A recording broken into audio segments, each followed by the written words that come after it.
Welcome to the day 10 of fatty liver series. నిన్న insulin resistance అంటే insulin signal కి మన బాడీ సరిగ్గా రెస్పాండ్ అవ్వకపోవడం అని తెలుసుకున్నాం కదా. కానీ ఇప్పుడు బిగ్గెస్ట్ క్వశ్చన్, అసలు మన బాడీ ఇన్సులిన్ కి ఎందుకు రెసిస్టెంట్ అవుతుంది? ఒక రూమ్ లో పర్ఫ్యూమ్ స్ప్రే చేస్తున్నారు అనుకోండి. ఫస్ట్ స్ప్రేకి స్మెల్ చాలా స్ట్రాంగ్ గా అనిపిస్తుంది.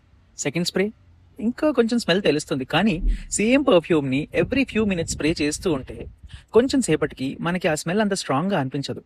పర్ఫ్యూమ్ పోయిందని కాదు, మనం ఆ స్మెల్ కి లెస్ సెన్సిటివ్ అయిపోయాము అని అర్థం. మన బాడీలో కూడా ఇన్సులిన్ రెసిస్టెన్స్ డెవలప్ అవ్వడం కొంచెం similar concept. Insulin levels long periods వరకు ఎలివేటెడ్ గా ఉండడం, excess body fat especially belly fat, physical inactivity, poor sleep, chronic stress, genetics and long term dietary patterns లాంటి ఫ్యాక్టర్స్ ఇన్సులిన్ రెసిస్టెన్స్ కి contribute చేయొచ్చు. ఇది ఒక్క రోజులో జరిగిపోయేది కాదు. యూజువల్లీ రోజులు, మంత్స్, ఏళ్లలో డెవలప్ అవ్వచ్చు. ఒక సింగిల్ స్వీట్ వల్లనో, ఒక సింగిల్ మీల్ వల్లనో ఇన్సులిన్ రెసిస్టెన్స్ వచ్చేస్తుంది అని చెప్పలేం. మన overall life style pattern is so important. కానీ ఇక్కడ ఇంకో ఇంపార్టెంట్ క్వశ్చన్ ఉంది. షుగర్ ఒక్కటే ఈ హోల్ స్టోరీకి రీజనా? అది నెక్స్ట్ చాప్టర్లో చూద్దాం. నాకు తెలుసు మీరు ఫాలో అవుతున్నారని.